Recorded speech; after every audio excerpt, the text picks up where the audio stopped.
College basketball season is almost here. I feel like a kid or an adult the night before Christmas when I write the Santa Claus letter and I eat the cookies. That's how excited I am. Sam Davidson, Luke Taylor here on our first ever College Basketball Weekly, America's newest and soon-to-be favorite college basketball show. What's going on, Sammy? LT, I'm so pumped up, man. This is you nailed it, man. This does feel like Christmas as like an adult, you know, like it's, and then you start to see some of these games these first couple months, non-conference schedules, like who's going to be like, which players are going to step up, you know, like we got the last year of COVID coming in here. So like just lots of older players, but incredible freshman class. But yeah, I want to hear from you, man. Like, as you start to look at this season ahead, what's catching your eye right now? Well, you know what's catching your eyes and other people's. Don't forget to subscribe, rate, and review to College Basketball Weekly on the Full Court Network. We got the Full Court Network. Now that you have two shows, it's called the Network. So don't forget to subscribe, rate, and review on our Full Court Network, soon to be Full Court Network YouTube page. Obviously, the Instagram handle and the Twitter handle will all be under Full Court. But the thing that I am really looking forward to is tournament expansion. It's got to happen. It's going to happen. It's got to happen. We've heard everything from Coach Donlin from Clemson, 128. Just adds one more game, which is kind of cool. So maybe you play a game on a Tuesday, Wednesday, kind of like that Dayton first four, and then do that. But what number I really like is 96. And I'm going to tell you why, okay? You'll have the top 8 seeded teams will get buys in each region, and there would be 8 play-in games, like 8 sites. And I really like Dayton, and I think there's a lot of mid-sized, smaller cities that are basketball hotbeds. You know, maybe a Kansas City, maybe a St. Louis. I know Kansas City is bigger. You know, what else did I put? Wichita, Tulsa, Des Moines, Greensboro. I mean, but what I'm saying, it's just like that would be fun. Here's a stat you need to know, Sam. There's 134 NCAA FBS football teams in 10 conferences. Just under 62% of teams in Division I football make a bowl. Do you know how many basketball teams there are Division I right now? Over 300. 355 in 32 conferences, okay? Only 68 make the NCAA tournament. That is 19.15% make the NCAA tournament. You have 96 teams, it goes to 27%. Even at 128, only 1/3, 36% would make the NCAA tournament. It's got to happen. It's the greatest tournament on earth, baby. I love it. Don't you? I do, man. I agree with conference expansion. I think a lot of, you know, it's really, you know, the coaches we've had on our other show. I mean, everybody's for conference expansion if it happens the right way. Right. And it supports the right teams. Right. Tournament expansion. Sorry. And yeah, I mean, we've heard from power conferences that, yeah, they want 10 or more teams getting in the tournament. And, you know, you and 96 to 128, you can, but here's the thing. So you have to win 6 games, I believe it is, to be bowl eligible. I think it's 6, might be 5, but I think it's 6. Here's the thing. You got to win, let's say 18 games or 19 games, whatever it is, you got to be above 500 in your conference. And you have to have a certain amount of games won. But also, too, every team, if you do 128, every conference gets 2 bids. I like Coach Donlin. That's my guy. I like it. Yeah, no, Coach Donlin, I mean, we should put a link into his episode and have a little thing from him because he laid it out perfectly, you know, and I think he said, hey, you know, you win your regular season, you get an automatic bid. You win your conference tournament, you get an automatic bid. If it's the same team, it's up to the conference to then vote on who gets that conference's second bid. Right. But every conference does get 2 bids, which I'm a huge fan of. I think that's what makes March special is getting these mid-majors in this tournament and, you know, showing what they're all about. And the upsets is what we're here for. And it's the close games as well. Yep. So we're going to be talking about that a little bit. We got some coaches coming on the College Basketball Weekly talking about it throughout the year and stuff like that. But so that's the first thing I'm looking at. Is this Penny Hardaway's make or break year at Memphis? You've asked me that question, and I'm going to answer it. Yeah. I don't know. But what I will tell you is They were 22-10 last year. And I know we've talked about this. They play hands down one of the toughest non-conference schedules. If I'm looking at, they open at home against Missouri, who's going to be much improved. Okay. Down last year, much improved. At UNLV, OU, which is Ohio U, which is the preseason favorite in the MAC. At San Francisco, which, we love Coach G. That's a great WCC program. UConn in the Maui Classic. Louisiana Tech. Arkansas State, who's probably favored in my eyes in the Sun Belt. At Clemson, at Virginia, and I know Coach Bennett's not there, but there's still good players and good team. Mississippi State at home, Ole Miss at home, and then open conference at FAU. Tell me that's not a schedule.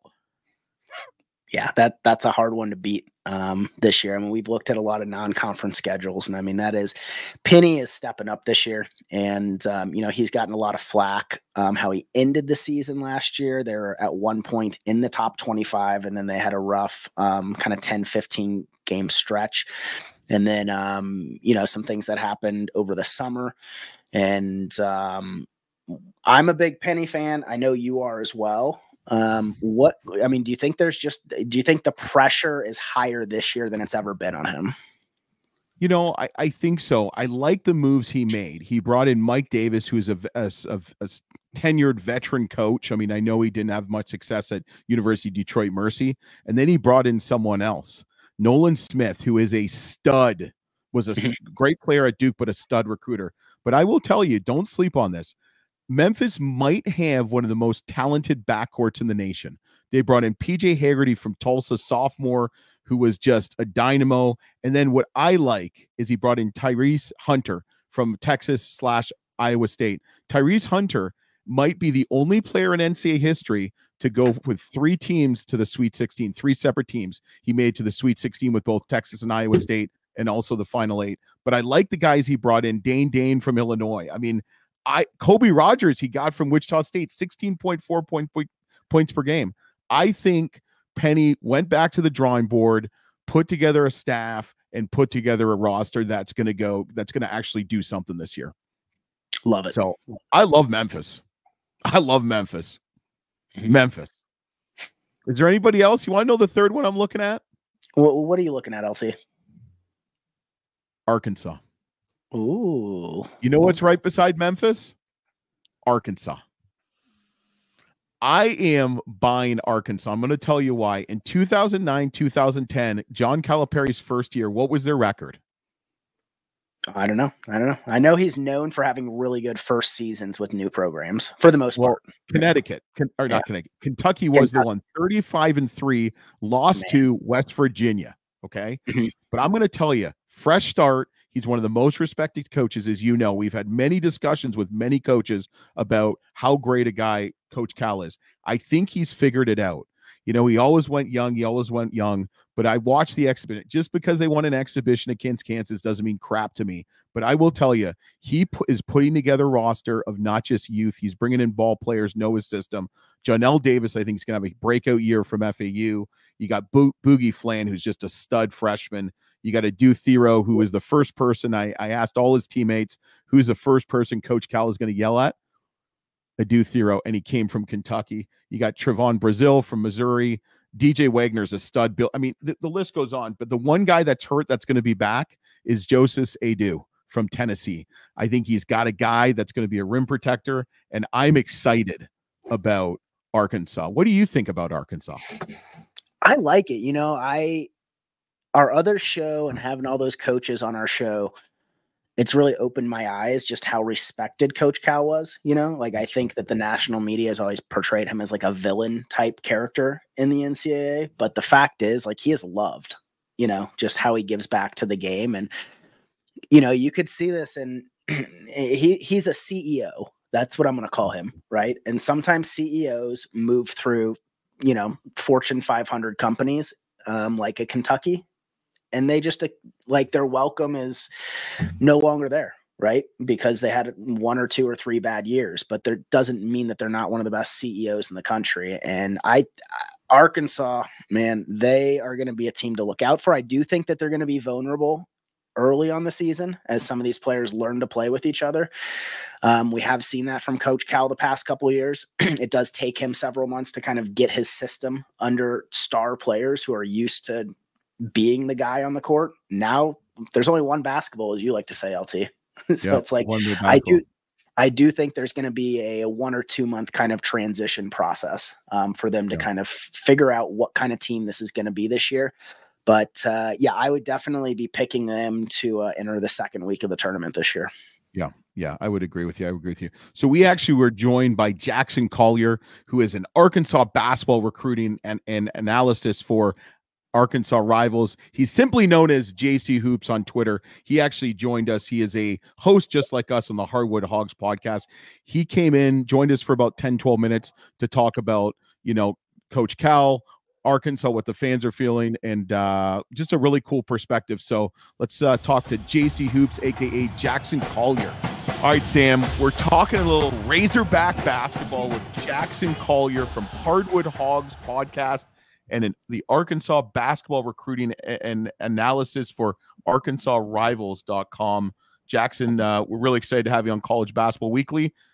Let's talk about what do they do? Woo, pig yeah, call the Hogs. It's the Woo Pig Yeah. Suey. Yeah. Pig Suey, yeah. There's nothing to talk about Arkansas basketball right now. It's no storylines this year. No, it's a boring subject. No one wants to talk about Arkansas. So it's funny. So I was at, and Sam knows this, I was at the Oakland, Kentucky game in the flesh, was in the Beatles tour, as I call Kentucky basketball at the time, which is now Arkansas basketball. Just wait. I was in the flesh with them, whatever. I was at that game where Oakland beat them. And it was crazy. And then a couple weeks later, couple months there, things come out, there's all this rumor. But on April 20th, Arkansas basketball signed their new head coach, John Calipari, to a 5-year contract, $7 million a year with some retention bonuses and what have you. Wow. I didn't think it could happen. Right. Yeah. What was kind of the mood, in Fayetteville, like during that kind of month? We were at the Final Four when the initial news came out, right? And I don't think that they did that on accident when all eyes are on college basketball. But like, what was that kind of feeling like? It was really weird. There was a lot of tension there with the whole, like, the way the season was going under Musselman to begin with. There was a lot of speculation that he was looking for other jobs. The season wasn't going well. And then, ultimately he leaves, and Arkansas fans are kind of like hopeful, like, hey, thanks, Muss. You took us to the next level. You went back west. All is well. Now we can bring in another coach and build on the success that you built off of again. And Arkansas fans were like hopeful, excited. It was an easy hire. Open shut case. You're going to hire Chris Beard. Well, that didn't happen. And then it's like, okay, well, they'll go to their backup option, Jerome Tang. Well, then that didn't happen. So then you're getting down this list. It's like, well, who is Arkansas going to hire now? And I'll never forget, I get a phone call on like a Friday afternoon from a friend of mine in the Rivals Network who covers Kentucky. He said, man, hearing a lot of smoke that Calipari is involved with Arkansas. Don't know how realistic it is, but think you might need to check it out. I told him over the phone, I said, you're full of shit. I said, you're full of it. There's no way. The next morning, the Arkansas Democrat Gazette, the big paper in the state, floats 2 names out being interviewed for the Arkansas job. Darrell Walker, the head coach of Little Rock, an Arkansas alum. Yep. And Chris Jans, the head coach of Mississippi State. Yep, and then the fan base turns into just complete unrest. So, like, really? We lose Musselman. We go from Chris Beard and Jerome Tang to these 2 guys. Like, no disrespect, but these 2 guys are who we're targeting now. And then by the end of the day, it's John Calipari. It was just a whirlwind of emotions from the entire fan base. It was truly just a chaotic and just wild course of events. Yeah. No, it is pretty wild. And I mean, I do think it's a good fit with, Calipari's his style, right? And then just the money that Arkansas has, right? And I know a lot of people like think the money in the NIL, it's ruining college sports and stuff like that. But it's like, if it fits your program, it's great. you know, and like what Arkansas has been able to do since that hire with Coach Cal.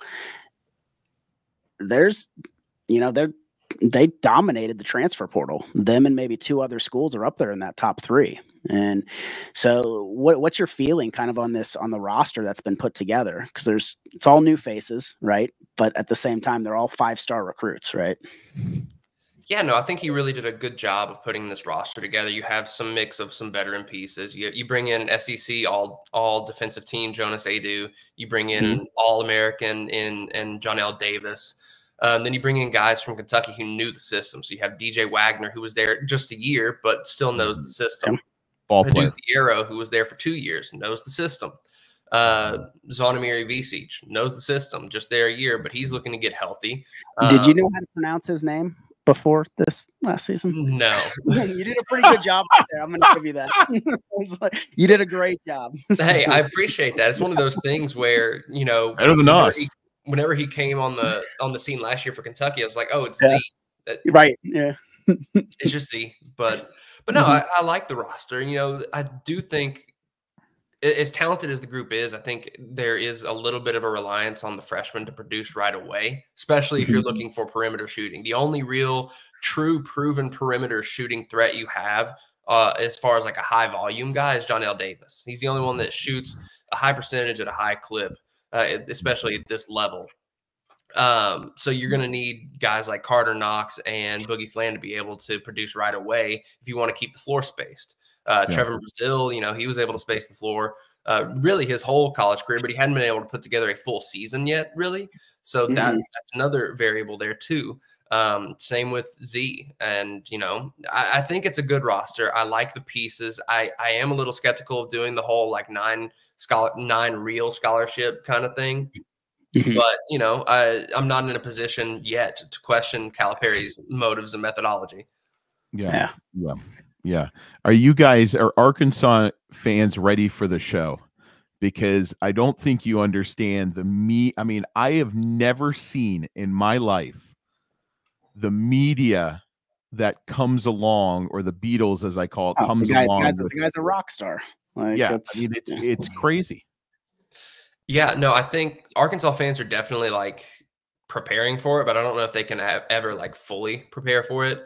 I know just like doing the press conference Zooms with Cal when he does his normal pressers, you know, there are new things in that. Like I see new faces on the Zoom, like new national media members who would we got to get on that, dude.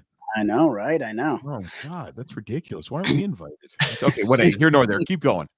But no, there are some names that would show up like to an occasional Must press conference that have been on every one of Cal's that I've seen. Like especially up in like the Northeast, like Adam Zagoria has a rep for pretty much every single Cal press conference. I think there's been you know, Myron Metcalf covering Cal over at ESPN. Then you have other guys like Norlander Goodman, like they might not be in the pressers, but they're covering the program more closely than they had in the past. So all that, plus you have the recruiting fanfare, because now as good of a recruiter as Musselman was, you know, he signed 3 McDonald's All-Americans in 1 year, then a fourth one a couple years later. Well, as good as that recruiting was under Musselman, well, now it's like, okay, well, you're looking at the number 1 player in the class, number 2 player in the class, number 3 player in the class, like all as potential prospects that Arkansas is targeting. Obviously, you know, Cameron Boozer committed to Duke. AJ DeBansa cut Arkansas, but then you look at that, Darius Acuff committed to Arkansas as number 1 point guard in the high school class. You have Malik Thomas squarely in the mix with Arkansas, Chris Senack Jr., who's a top 10 player, Caleb Wilson, who's a top 10 player. Like that sort of stuff, as well as Musselman recruited, I don't think it was ever quite this high of a level. And it's one of those things that all adds to that fanfare. You're going to be having, you know, people showing up to games. Kentucky had Drake for the Big Blue Madness and all that sort of stuff. We don't know what that entails yet at Arkansas, if there's any sort of thing there, but I imagine the fanfare and the popularity is going to just keep growing.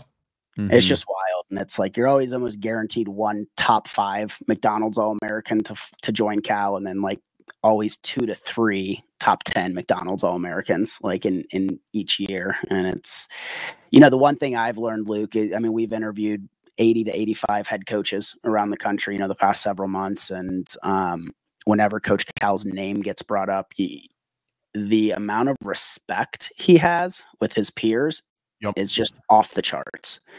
Like everybody, whenever his name gets brought up, another coach wants to tell a story just about how good Coach Cal was to him, like when they were at a mid-major program or when they were a high school coach or whatever. And it's, you know, it's something I've learned a lot about because, you know, Coach Cal gets a lot of flack in the national media for, you know, wins and losses and, you know, recent things that have happened in the NCAA tournament from him and stuff like that. But I never realized just the level of respect that all the coaches around the country have for him. Mm-hmm. Yeah, it's one thing that we've noticed here too. It is nice to hear, you know, SEC Media Days, for example. Everybody's talking how nice Cal is as a guy. Mark Pope, Porter Moser. I mean, I'm pretty sure everybody down the line was always like, you know, great guy. And you know, they don't have to say anything bad. They don't have to say anything at all. But they went the route of saying, no, that's a great move. Cal's a great guy. And I think that speaks volumes. Yep. So first year at UMass, Calipari went 10-18. First stint at Memphis first year, he went 21-15. Kentucky his first year, he went 35-3. Where is Arkansas going to fall with Calipari at the helm in the first year? What's your prediction? I haven't gone through game by game yet, but I tend to fall right around the 21-10 in the regular season, I think. I think that's realistic given how strong they scheduled the non-conference and how strong the conference is as a whole. Because the SEC is kind of loaded. Then they're going to beat each other up throughout the year. Like it's a hard conference. They go Baylor at a neutral site. They go Illinois at a neutral site. They go Michigan at a neutral site, and they go to Miami. And those are their premier non-conference games. And then their SEC slate's loaded. So I think, you know, you're going to have some give and take. You're going to lose some games, especially early. I don't think anybody's expecting to beat Baylor. If you do, I mean, it's a huge like resume booster, especially late down the line. But right now, I think 21-10, you know, give or take one or two, I think is realistic. Okay. Sam, what you think? Yeah, I'm going to put them at, I love the new energy, like an attitude with Coach Cal, like in a new program. I also think he has a more veteran lineup than he's had over the past 10 years. And I think that's going to help take a little pressure off himself on the sideline. I'm going to put him at 22 wins this year. I'm with Jackson. They're pretty close. Yeah. I'm going to go 21.56 wins. Because there's going to be one game where there you go. It's all the same. So, yeah, I think, I mean, he's going to win 20 games. They'll get into the tournament. I think he'll win a round or two and, you know, build on that. But, no, we appreciate it, Jackson. Thanks for jumping on with us, talking a little Razorback basketball. You're always welcome to come back. And fans and listeners, check out Hardwood Hogs Podcast. And obviously follow Jackson Collier on all the social media handles we'll have in the bottom. And Arkansas basketball recruiting analysis for Rivals. So, Jackson, thanks, man. So, obviously, the feeling in Fayetteville is really excited. I think they're appreciated to have Coach Cal in Fayetteville. I think new beginnings, fresh start. I think it's going to be really good for him. But I want to ask you something. What are your kind of storylines for the upcoming season? I know the one we kind of talk about, we're not big into hot takes, more like warm takes. What coaches do you think really have some pressure on them this year? Almost they're on the hot seat. Yeah, I'm definitely keeping my eyes out for the coaching scene this year. You know, I mean, the past year saw 68 Division I head coaches move through the coaching carousel. And with the sudden retirement from Virginia's Tony Bennett on October 18th, there's already a power conference program opening that could be targeting mid-major and high-major names like McNeese State's Will Wade, Colorado State's Nico Medved, Loyola Chicago's Drew Valentine, Princeton's Mitch Henderson, and Samford's Bucky McMillan, to name a few. You know, there's also going to be potential retirees this year to keep your eyes out for, like Rick Barnes at Tennessee, Jim Larinaga at Miami, and Leonard Hamilton at Florida State have all been rumored to be retiring soon. But to answer your question, entering this season on the hot seat, there's 5 names that have my attention. It's headlined by Mike Woodson entering his 4th season at Indiana. The Hoosiers missed the 2024 NCAA tournament, and the external speculation surrounding Woodson's future was so loud that the school had to confirm he would return for the 2024-2025 season. The Hoosiers have not advanced past the first weekend of the NCAA tournament since 2016. And with Woodson having a preseason top 25 team that includes 3 returning starters and 3 top 25 transfers that cost Indiana's NIL program a pretty penny, the expectations for Woodson to have a deep run in the tournament are extremely high. Mm-hmm.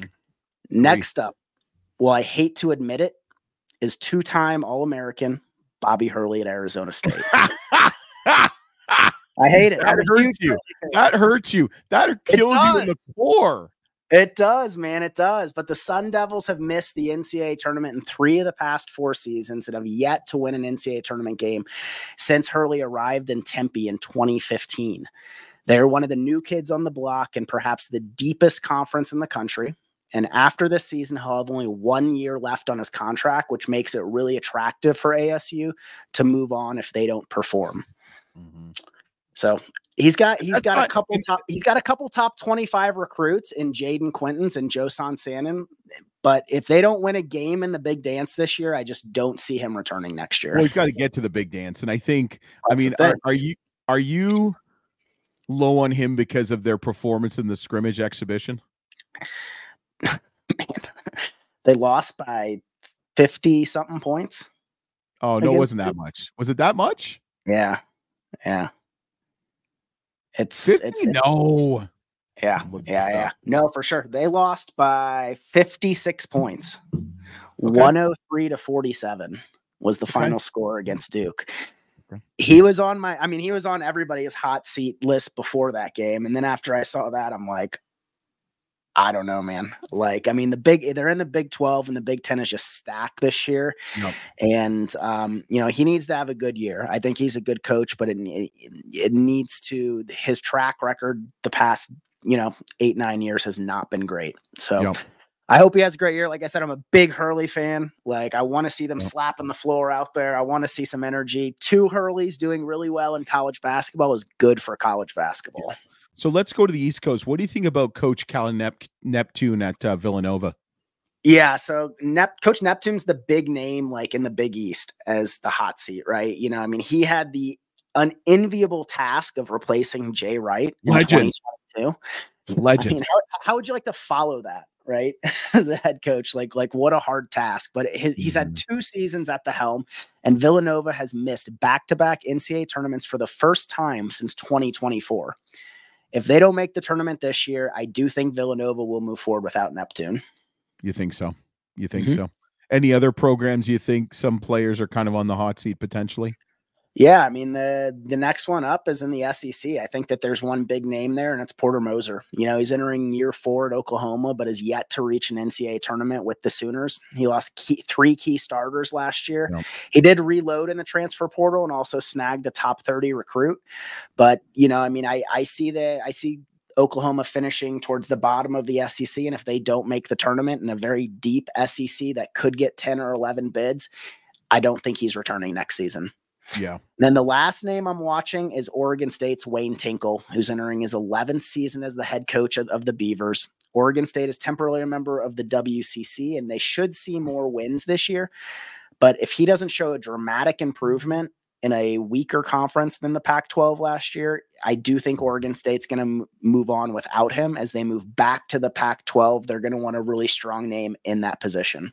He's only been to 2 NCAA tournaments in 10 years. Yeah. Do you think Anthony Hardaway is on the hot seat in Memphis? I do.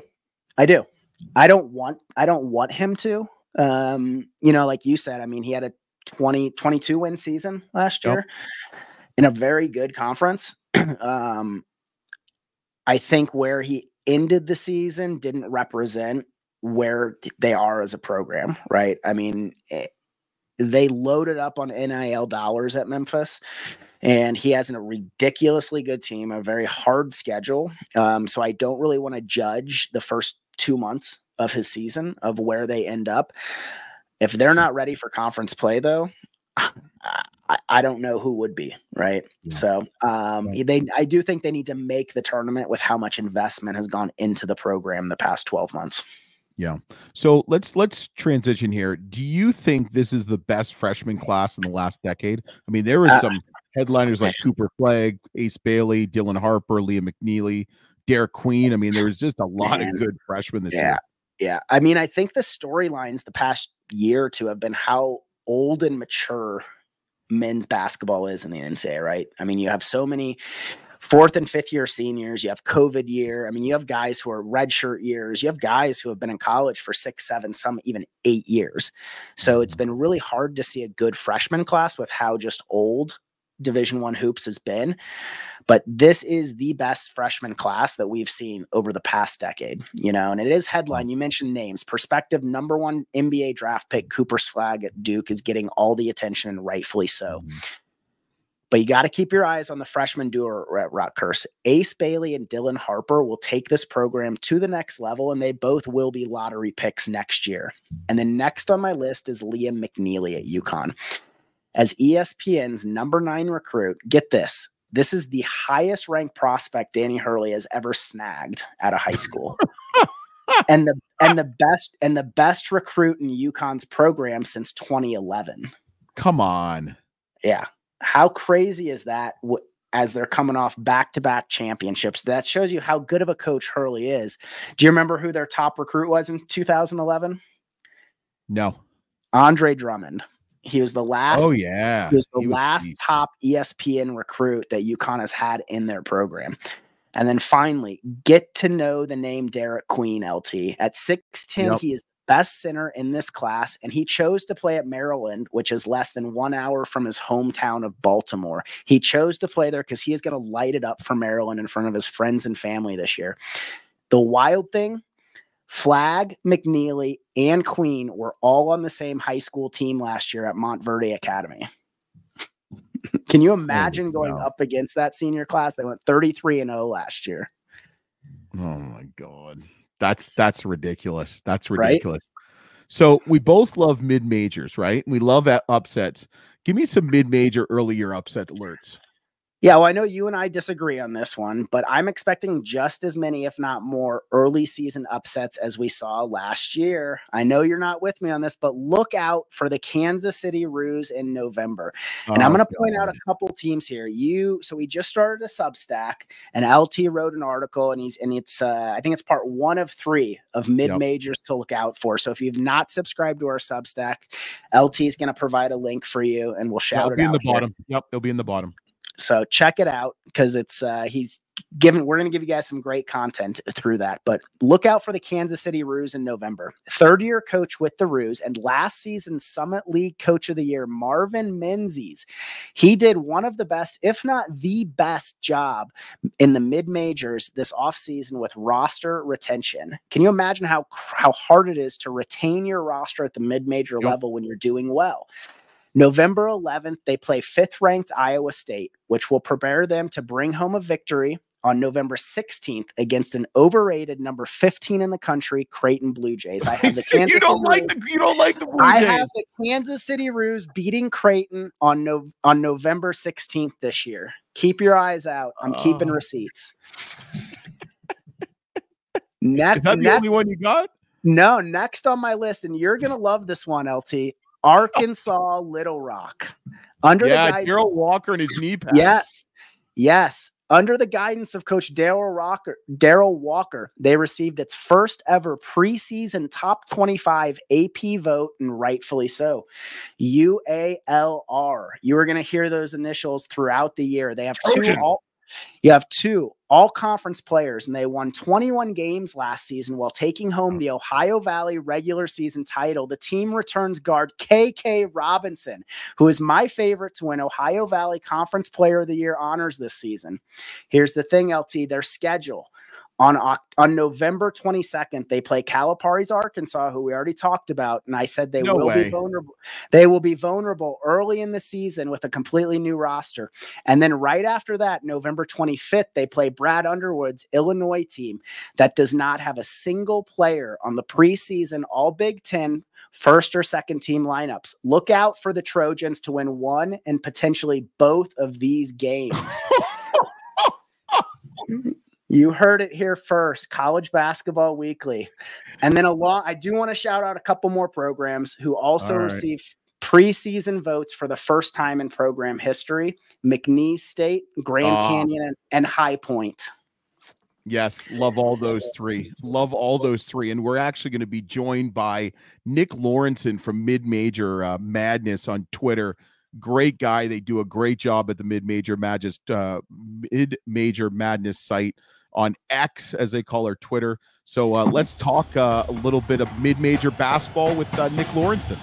All right, Sammy, we're going to talk a little mid-major basketball with our guy, Nick Lorensen. Check him out on Mid-Major Madness on we connected through Twitter. So Nick, you're obviously an expert in mid-major basketball. So who are some of the teams you're liking this year? Obviously Grand Canyon's going to be up there. I mean, they return their backcourt and a potential All-American back there, plus Rayshawn Harrison. I mean, they should run away with the WAC. They should really run away with the WAC. It's not as strong as it has been the last couple of years with some teams leaving the league. UT Arlington might challenge them, but I'd be very shocked if they lost more than one game in that conference. Nick, they've got 5 out of their 6 top scorers returning. Yeah, it's insane. And to get that at the mid-major level, I mean, they have so much money. And not even that, like, you go on campus there. I went on campus during the Final Four, and it's just like a different vibe than any other college campus I've ever been to. It's just like such a community feel. It kind of seems like a utopia almost, which is just absolutely insane. And then you go to a basketball game there, and everyone's jumping and dancing, and they're camping out nights before for games against frickin' NAIA teams. You go, and it's sold out against Arizona Christian or whatever. Yep. It's so impressive what they built up there. You know, you have Boise State in the Mountain West, who I think maybe this is the year they make the jump. They make the jump and win a game in the NCAA tournament. I feel like I say that every year, but Tyson Dagenhart's back. And, like, what school really has it better than they do right now? They have him. They have Ashton Jenny. There's a chance that they could be in the college football playoff. I mean, there's just so much going on with that school. When 5 years ago we thought it was only really a football school, now it's really become a basketball school, and they're selling out every game there. Yeah, that's another one I mean, they've done an awesome job. High Point, out on the East Coast of North Carolina. Luke's a big high point. He's jumped on. We did the Big South Conference, and we had Coach Mo, who we've had multiple times, UNC Asheville, and I actually was on the Big South preview or conference media day. I mean, they have 3 guys that could easily win Conference Player of the Year. Easily. Yeah, and I mean, the one that everyone's really sleeping on, it makes absolutely no sense to me. And I guess you look at his numbers, and it's really like, hey, he didn't do all that much, is Jocelyn Bodo. But when March came and in the conference tournament, he was getting double-digit offensive rebounds, and he was just an absolute beast down low, 4-star guy, ended up starring his freshman year there. He's coming back with Kezagefa along with others. There's no reason, if you look at their schedule, why they shouldn't win 30-plus games. Right. They really aren't challenging themselves in the non-conference, and that's because no one wants to play them. Well, that's the bigger problem. I asked that question, and he said that's the best question of the day. I'm gonna tap myself on the back because I don't get that much. I get a couple times, but he said that, and he was staying back. The problem is the way the NCAA tournament works. It's all about quad 1 and quad 1 and quad 4 wins, right? So the quad 2, quad 3s, like High Point are screwed. So they're going to keep playing these other teams. Another team that I really like, and Sam likes this too, is McNeese State. I mean, they reloaded. They brought back Shoemate, Richards, Garcia, and they reloaded. Brought in Sincere Parker. I mean, Will Wade and their AD and the president. Like, I mean, they're building a powerhouse over there, or down there, I guess we would say. And I mean, you think about where they could be 3, 4, 5 years down the road if they can keep, the leadership in that place. And I know Will Wade just signed an extension last year too. So it's like, it's scary what they're creating down at McNeese. Yeah, they're getting like SEC transfers to come in. They have dudes that are averaging double digits coming back. There's no reason why in the non-conference they can't shock a team. I know they play Alabama. Alabama will come in as, either 1 or 2 in the country at that point. They're number 2 right now, I believe. Yeah. They're testing themselves. And I guess the difference between them and High Point only made the CBI last year. They won the regular season title in the Big South. So their metrics aren't crazy high. As you guys mentioned, they're quad 3, quad 4, but McNeese is going to be up there because they won 29 games last year. They made it to the NCAA tournament. They're going to be a top 75 team all year because the Southland's just a pretty poor conference, and they'll be able to beat up on teams. Now, the Southland has gotten better this year. They added Stephen F. Austin, and teams like Incarnate Word really added a lot of talent in that backcourt.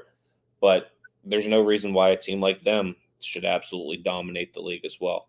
Yeah. Are there any sleeper programs in the mid majors that you're kind of like, you know what, like no one's Arkansas talking State, baby, the Red Wolves? That's definitely one. I mean, everyone's going to talk about JMU because JMU did their thing last year, but Mark Byington's on to Vanderbilt, and their best player is a big question mark. But Arkansas State, they return their whole backcourt. They return a couple really nice front court pieces. They bring Kobe Julian from Louisiana Lafayette, who was an all-league player in the Sun Belt. He knows how to play in the Sun Belt. He could be a double-double guy.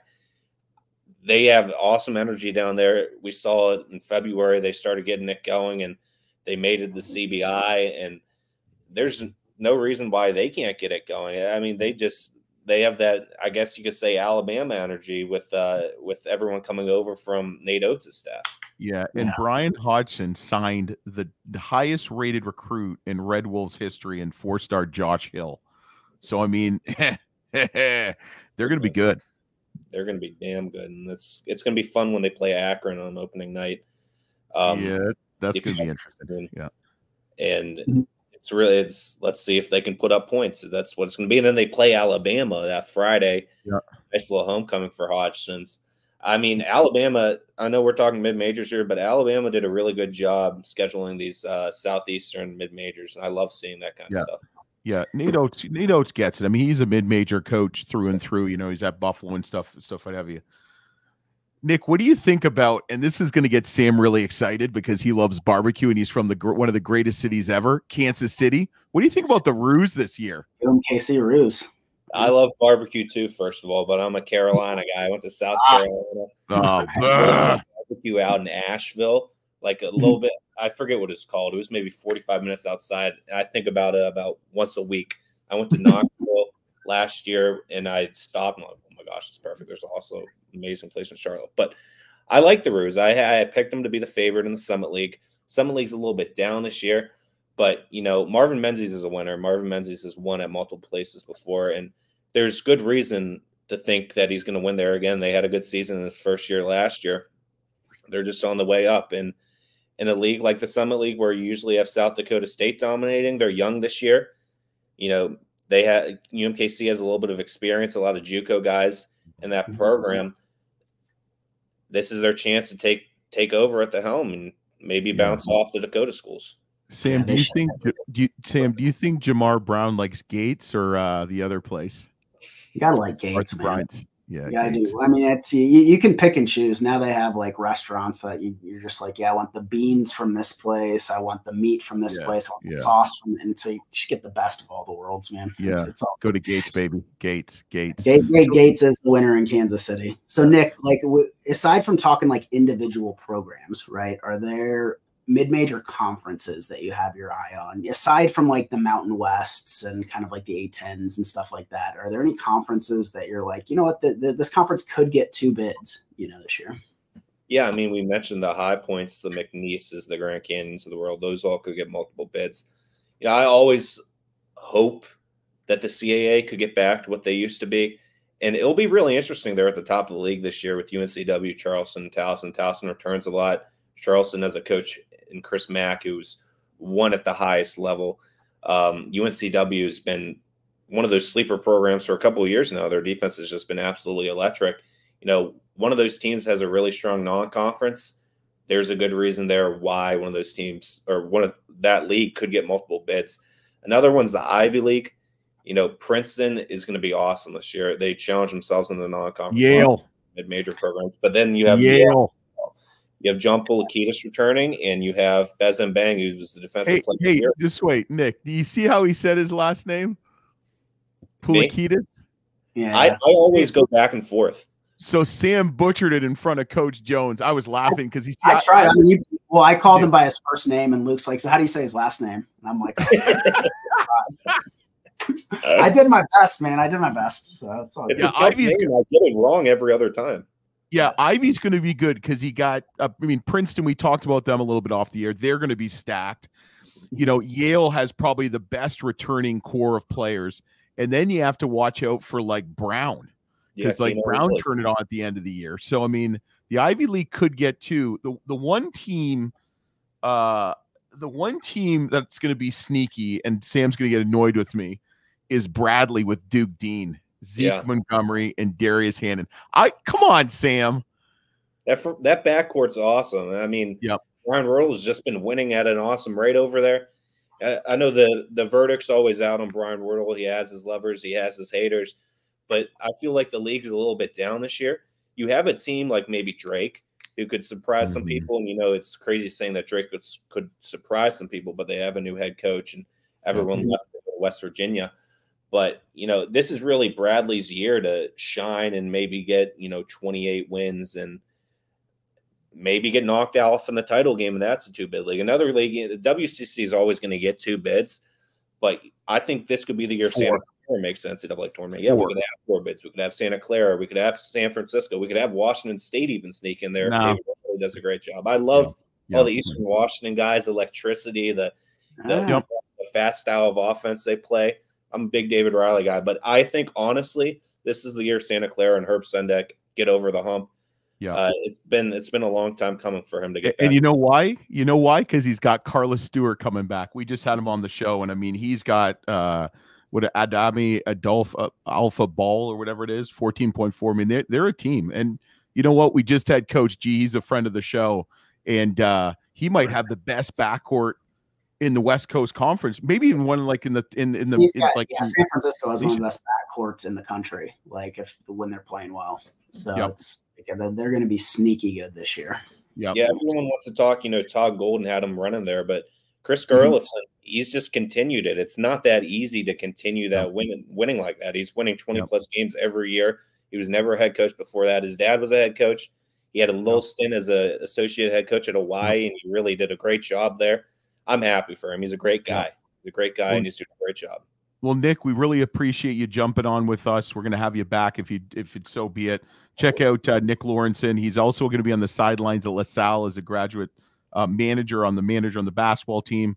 And check out Mid-Major Madness on Twitter for some of the best mid-major content that's around. So, Nick, thanks, man. All right, that was really awesome, man. Nick provides some great info on mid-majors, and I'm buying a lot of those teams. I think basketball's in a really good spot, and I'm excited. So, Nick, thanks to that. Hope you'll come back from Mid-Major Madness. But how excited are you? Tip-off is a few days away. Monday, November 4th. Yeah, less than a week away. Less than a week. You have any games circled that day? So yeah, there's a whole bunch, both Power 5 and mid-major. So Baylor Gonzaga is like the big one, but it's 11:30 at night Eastern time. Probably not going to make it, which means I'm going to watch the whole game. So some of the games I'm like is Missouri Memphis. I think that's going to be a really good test of both those teams, especially, seeing Mitchell from Missouri and seeing just Memphis. I love that backcourt. St. Louis, Santa Clara, both former guests of ours. How's Robbie Avila going to do? Carlos Rogers comes back from Santa Clara. Herb Senek's got a great team.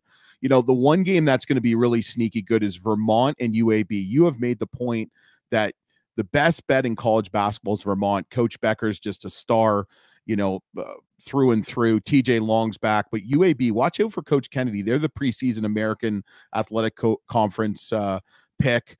The one other game we really like, both former guests, McNeese State against South Dakota State in South Dakota. So that should be good, but there's some really other good games. Quinnipiac, Yale, which I think is going to be both Coach Pecoria's Bobcats versus Coach Jones's Bulldogs. Akron and Arkansas State. Do not sleep on Arkansas State. Coach Brian Hodgson probably has one of the best teams ever in Red Wolves history. And then Coach Gross does all they do is win, win, win, win, win. He loses Enrique Freeman, Ali, Greg Tribble Jr., but he just reloads with some really talented transfers from West Virginia and University of North Carolina and Colgate too, I believe. Texas, Ohio State's going to be an interesting game. The one game I was actually looking to go to, but unfortunately will not, and it's just really sad in itself. Coach Amir passing away, who has been a guest a couple times now.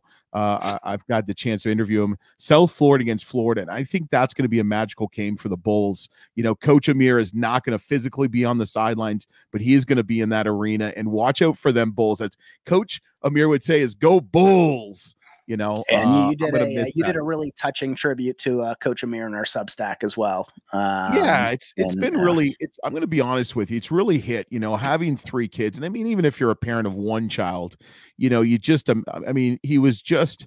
You never got a chance to talk to him. You always bailed on us. He called me out at the end of the episode. I missed though. I remember that. He did. Yeah, he was. You know what? He's the type of guy you meet him once.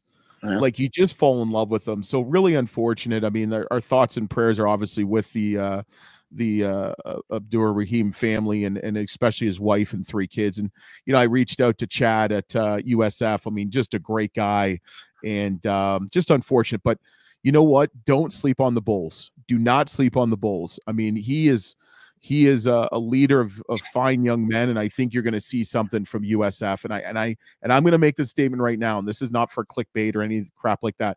USF is going to go to the tournament this year.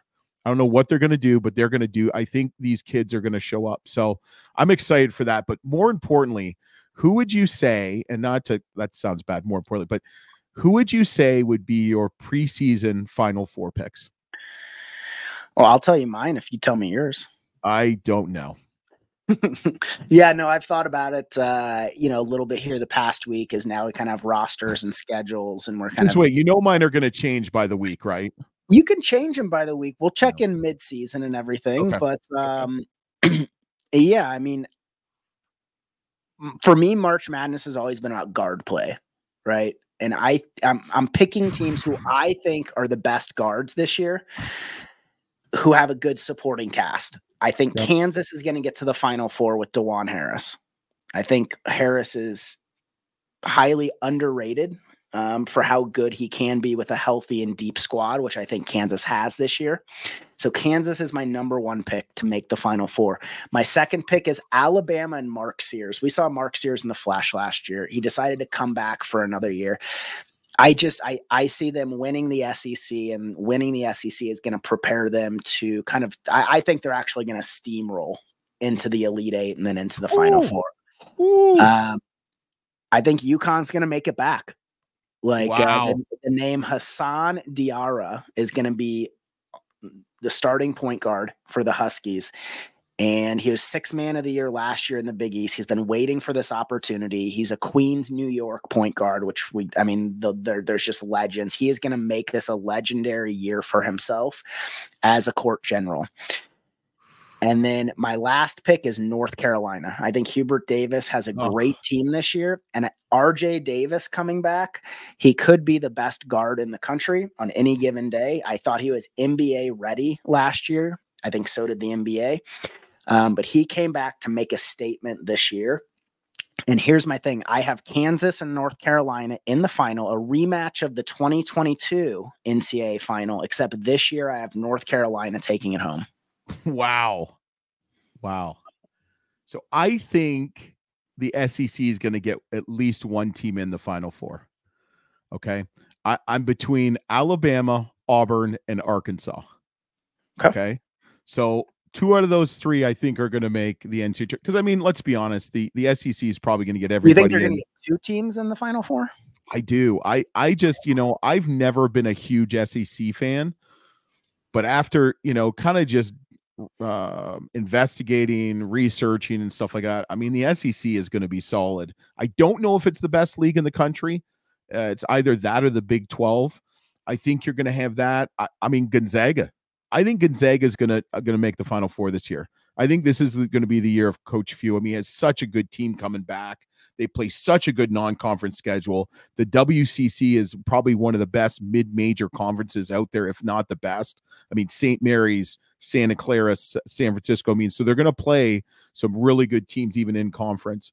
You know, UConn, I'm kind of in between UConn, UNC, and Kansas for that last spot. I think UConn, the thing with UConn the last 2 years, they had so much depth. I mean, you think Hassan Diari came off the bench. I mean, they had other guys come off the bench. I think Caravan's going to take that next step. I hate saying that, but they're going to need some younger play. I mean, I don't think people really understand how good Stephen Castle was, and I think you're going to see it. I mean, Kansas, I don't know. I mean, I'm a Hunter Dickerson fan, whatever you call him, Hunter. But I don't know. Last year for Kansas has just left a sore taste in my mouth, and you know how much I love them Jayhawks.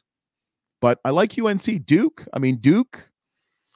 I don't know, man. I mean, Ole Miss, I mean, there's so many good teams that could actually, you know, really not actually could do something this year. So I am a very committal person, but I'm going to be non-committal on my Final Four picks because they're usually going to be young. Can I bet on Yale? You can bet on Yale winning the Ivy League. Okay. I don't know. That's going to be tough. Ivy League might get 2 bids. Well, I'm going to check in with you throughout the year on College Basketball Weekly. Maybe Purdue. Once a month or something, seeing who you're feeling that month. DePaul. We're also going to, part of our weekly segments are going to be what's LT Texas. watching this week. Yeah, just keep throwing names out there, man. One of them will stick. You can name all 355. Name all 355 of them, and you'll be right. Oh my God, you got that right. But no, I'm excited. I mean, we're going to be every Wednesday. Thursday, probably most Thursdays are going to be the full court press, a college basketball coaches show. We had to change the name, and we really like it. I think it really kind of sets the tone of what we're trying to do. So we'll have some stuff like that. College Basketball Week will be every Wednesday. We'll have some guests, some coaches, some players, kind of maybe 4 or 5 segments, topics and stuff. We'll just kind of go through it.